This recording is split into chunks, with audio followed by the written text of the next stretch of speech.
आप देख रहे हैं नेट्रिक न्यूज, साहस सच कहने का। नमस्कार, आप देख रहे हैं नेट्रिक न्यूज और आपके साथ मैं हूं दीप्ति द्विवेदी। आतंकवाद के खिलाफ एक्शन लेने के लिए भारत पाकिस्तान से लगातार मांग कर रहा है। भारत के कड़े दबाव का असर पाकिस्तान में नजर आ रहा है। जी हां, पाकिस्तान ने जैश-ए-मोहम्मद के खिलाफ कार्रवाई शुरू कर दी है और इसके तहत जैश सरगना मसूद अजहर के 2 भाइयों मुफ्ती अब्दुल रऊफ और हमाद को हिरासत में लिया गया है। दोनों जैश के लिए काम करते थे। वहीं अलग अलग संगठनों से जुड़े 42 अन्य लोगों को भी हिरासत में लिया गया है। आपको बता दें कि जैश के भाई समेत कुल 44 लोगों को पकड़ा गया है। पकड़े गए हमाद और रऊफ मौलाना मसूद अजहर के भाई हैं। बताया जा रहा है कि दोनों भारत के उस डोजियर में शामिल हैं जो भारत ने पुलवामा हमले के बाद पाकिस्तान को सौंपा है।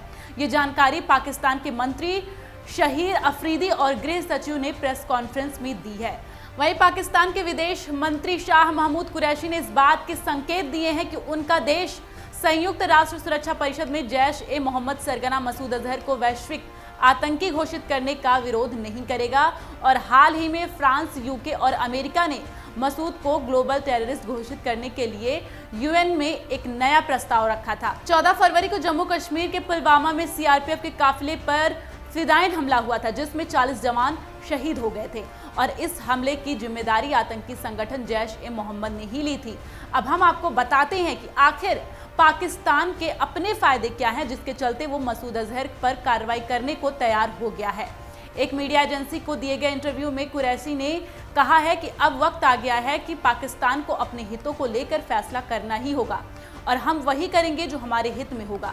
और इसके साथ ही कुरैशी ने कहा है कि हम पाकिस्तान के हितों को लेकर हर पार्टियों के बीच एक राय कायम करने की कोशिश करेंगे। हमारी कुछ वैश्विक प्रतिबद्धताएं हैं। हम जो भी कार्रवाई करेंगे उससे दुनिया में हमारी छवि को कोई नुकसान नहीं होगा। ये तो बस शुरुआत थी। आगे जानिए कि आखिर और किन फायदों के चलते पाकिस्तान, जो कि जैश का पनाहगाह बना बैठा है, वो अचानक कैसे अजहर पर कार्रवाई करने को तैयार हो गया है। दरअसल पिछले हफ्ते अमेरिका, यूके और फ्रांस ने यूएनएससी में एक नया प्रस्ताव रखा था, जिसके तहत अजहर को वैश्विक आतंकी घोषित करने की मांग की गई है। प्रस्ताव में कहा गया है कि अजहर के दुनिया में कहीं भी आने जाने, हथियार खरीदने पर रोक लगाई जाए और उसकी संपत्ति कब्जे में कर ली जाए। इसके अलावा संयुक्त राष्ट्र परिषद की सेक्शन कमेटी 10 दिन में नए प्रस्ताव को स्वीकार करेगी। अजहर को वैश्विक आतंकी घोषित करने के लिए सुरक्षा परिषद में इस तरह का चौथा प्रस्ताव लाया गया है।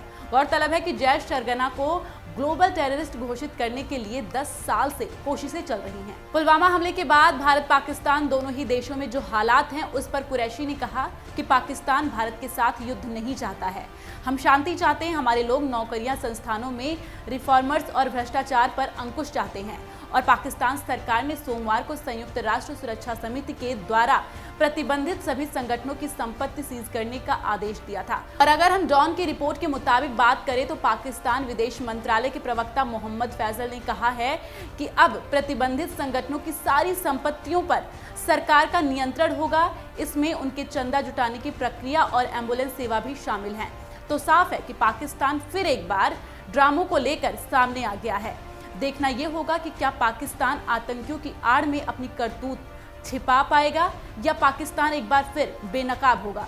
फिलहाल के लिए इतना ही, लेकिन देश दुनिया की तमाम खबरों को जानने के लिए आप बने रहिए नेट्रिक न्यूज के साथ और खबरों की ताजा अपडेट के लिए सब्सक्राइब करें हमारे चैनल नेट्रिक न्यूज को। नमस्कार। हमारे साथ जुड़े रहने के लिए हमारे YouTube चैनल को सब्सक्राइब करें, साथ ही बेल आइकन को दबाएं। नेट्रिक न्यूज की खबरें सबसे पहले देखने के लिए।